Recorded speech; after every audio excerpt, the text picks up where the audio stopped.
Hello, first grade. Today I'm going to read you a story, and this is just a read aloud, so you don't have to have anything like your story elements packet or anything. We're just going to listen to a story. This story is called Blueberries for Sal by Robert McCloskey, and it is a Caldecott Honor book. So that means it's got this medallion at the top of it. That means it's won an award. Blueberries for Sal. And this book I think is really interesting because all of the pictures are in black and white. They're not, they haven't had color added to them.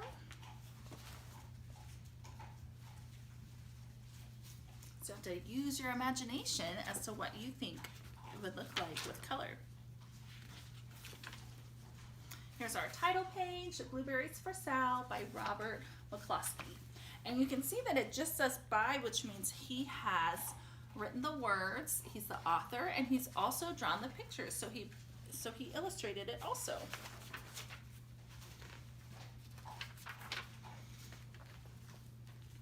One day, little Sal went with her mother to Blueberry Hill to pick blueberries. Little Sal brought along her small tin pail, and her mother brought her large tin pail to put berries in. "We will take our berries home and can them," said her mother. "Then we will have food for the winter." Have you ever picked something or gotten something and then saved it for another time? You might have. Little Sal picked 3 berries and dropped them in her little tin pail. Kaplink, kaplank, kaplunk. She picked 3 more berries and ate them. Then she picked more berries and dropped 1 in the pail. Kaplunk. And the rest she ate. Then little Sal ate all 4 blueberries out of her pail. That's what happens when we go blueberry picking. We're tempted to eat them instead of putting them into our pail. Her mother walked slowly through the bushes, picking blueberries as she went and putting them in her pail. Little Sal struggled along behind, picking blueberries and eating every single one. Are they gonna have enough to can and save for winter? Not if little Sal keeps eating them all, huh?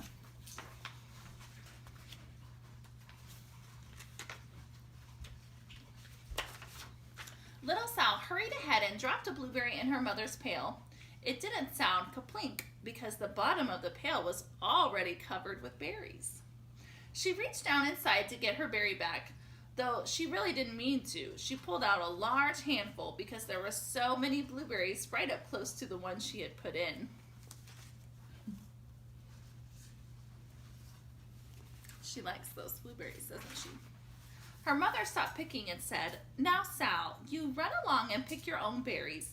Mother wants to take her berries home and can them for next winter."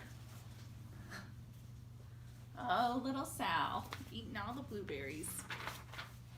Her mother went back to her picking, but little Sal, because her feet were tired of standing and walking, sat down in the middle of a large clump of bushes and ate blueberries.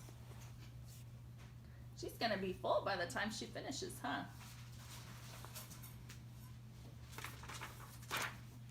On the other side of Blueberry Hill, Little Bear came with his mother to eat blueberries.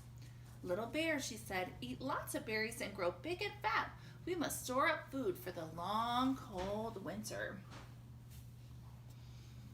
Most of you probably know about bears, how they hibernate in the winter, but if you don't, bears have to eat lots and lots and lots of food so that they can get ready for winter because they sleep and hibernate all winter. Little Bear followed behind his mother as she walked slowly through the bushes eating berries. Little Bear stopped now and then to eat berries. Then he had to hustle along to catch up.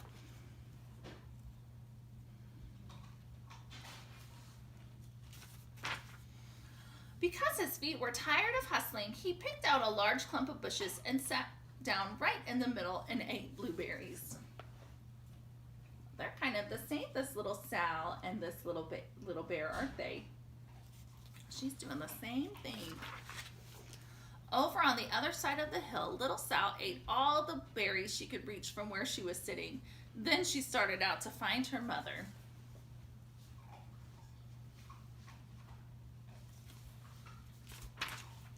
She heard a noise from around a rock and thought, "That is my mother walking along." think it's her mother, or do you think it's maybe the little bear? Let's find out.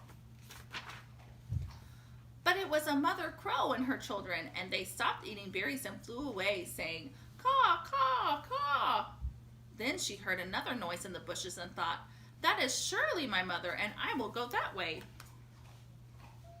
Well, come on, Byron. Byron wants to read the story too.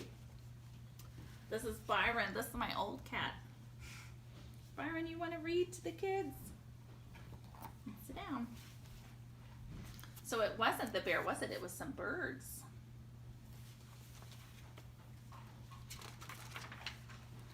But it was Little Bear's mother instead. She was tramping along, eating berries and thinking about storing up food for the winter. Little Sal tramped right along behind.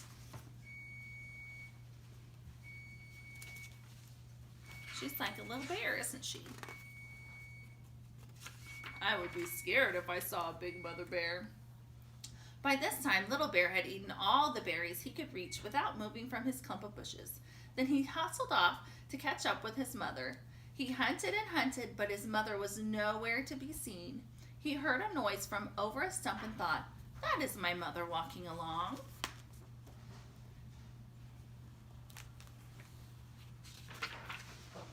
But it was a mother partridge and her children. They stopped eating berries and hurried away. Then he heard a noise in the bushes and thought, "That is surely my mother. I will hustle that way."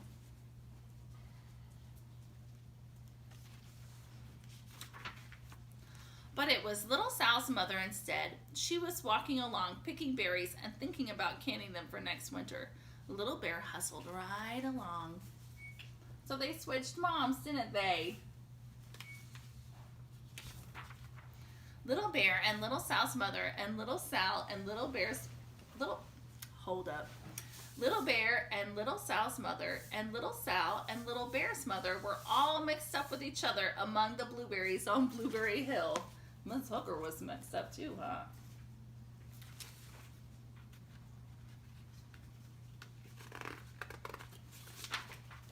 Little Bear's mother heard Sal walking along behind and thought it was Little Bear, and she said, "Little Bear, munch, munch, eat all you gulp can possibly hold, swallow." Little Sal said nothing. She picked 3 berries and dropped them, kaplink, kaplank, kaplunk, in her small tin pail.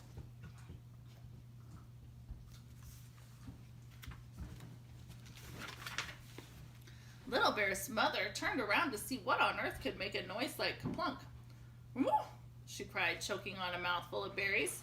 "This is not my child. Where is Little Bear?" She took one good look and backed away. She was old enough to be shy of people, even a very small person like Little Sal. Then she turned around and walked off very fast to hunt for Little Bear. That would be quite a surprise, huh, if you were expecting to see a little bear. Little Sal's mother heard Little Bear tramping along behind and thought it was Little Sal. She kept right on picking and thinking about canning blueberries for next winter.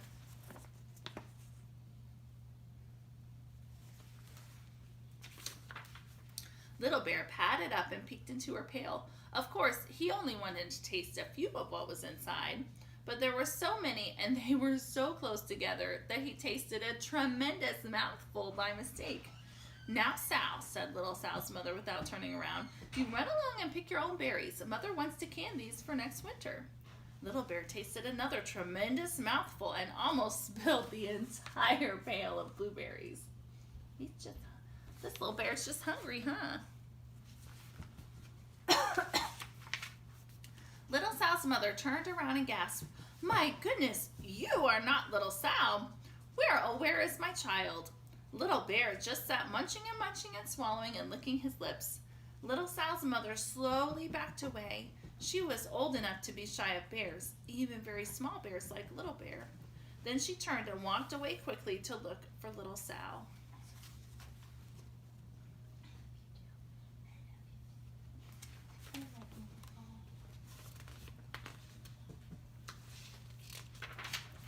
She hadn't gone very far before she heard a kaplink, kaplink, kaplunk. She knew just what made that kind of noise. You know too.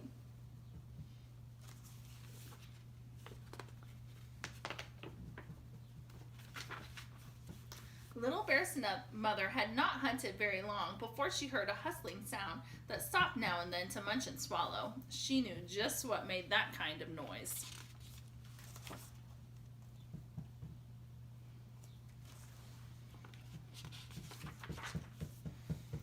Little Bear and his mother went home down one side of Blueberry Hill, eating blueberries all the way and full of food stored up for next winter. And little Sal and her mother went down the other side of Blueberry Hill, picking berries all the way, and drove home with food to can for next winter. A whole pail of blueberries and 3 more besides.